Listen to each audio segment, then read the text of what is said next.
Good morning everyone. Good morning po sa inyo lahat. Nandito na naman ako ngayon magpo-construction. Bumili ako ng mukha. Ito sana ang init. Sa akin po yun. Antay ko lang tayo si Kyle. Oo. Bumili ako ng buhangin kasi magpo-construction. Nakakalo ng init. Kaya lugar na. Yun doon yung buhangin ko eh. Antay ko na lang yung tricycle. Kasi kumuha ako ng tricycle kasi sobrang hindi na may mga pagkakot ng kariton kasi wala na kami kariton. Ano ba yan? O hindi pa tapos na, ngayon parang walang kariton. Pakita ko sa inyo yung lugar namin ito. Ayun, dito ako bumili ng mga buhangin. Yan. Sa kabila kasi, wala kami kariton. Eh, dito kami, nag-test na lang kami dito, mag-tricycle na lang kami.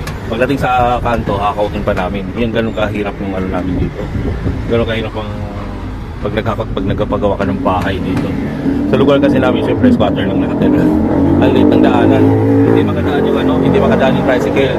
So, kailangan yung tricycle mo sa kanto, hakotin mo papunta sa bahay niyo. Ganun kahirap. Kaya ako, hirap na ako. Pero nag-test lang ako para matapos lang yung kubo namin. Hindi ba matawag bahay yun kasi kubo lang yun. Kasi ang lit-lit lang naman yun.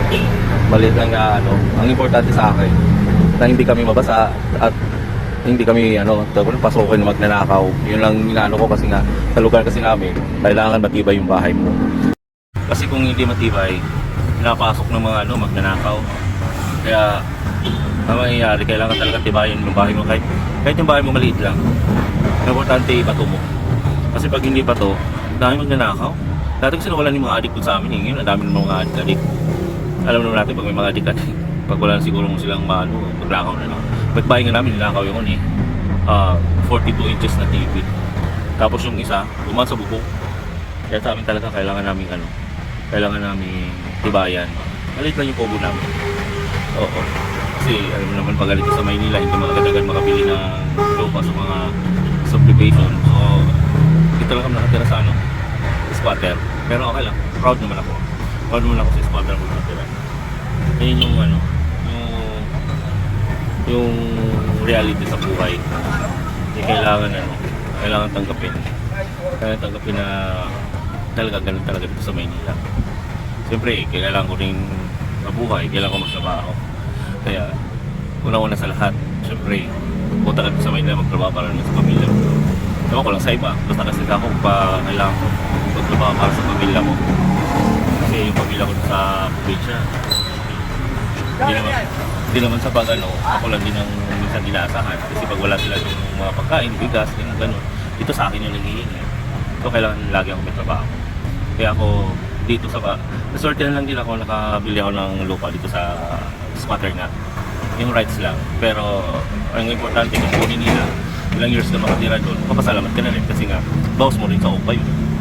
Kaya hindi naman ang iba kasi nagagalit pag pinapalis ito lang, hindi ako nagagalit kasi nga magpapasalamat ako dahil nga yung pag-upa ko ay nabawasan sa ilang years.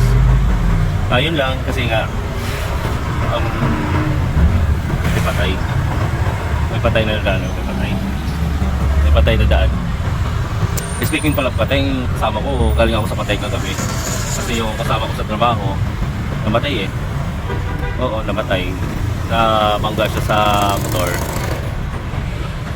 Nabangga siya sa motor doon sa may Iglesia Cristo, papuntang Baisa. Nabangga siya, basag kasi ang mukha niya. Nung siya mismo nakabangga sa Montero, kasi paikis siya. Pag akit ng Montero, siya naman, syempre, medyo nakainom din siya. Hindi niya napansin na palabas pala Montero. Ngayon nag-aabot sila, nabangga siya sa Montero ngayon. Nung nabangga siya sa Montero, ayun, basag ang mukha. Kaya galing din ako sa patay kagabi. Kaya tingnan ko nga, di ko na maaninag yung niya yung mukha niya kasi pinuno ng makeup dahil sa basag-basag kasi Pero kita-kita pa rin mga takip. Ayun lang guys, nandito na yung tricycle. Aalis na kami. Bye po.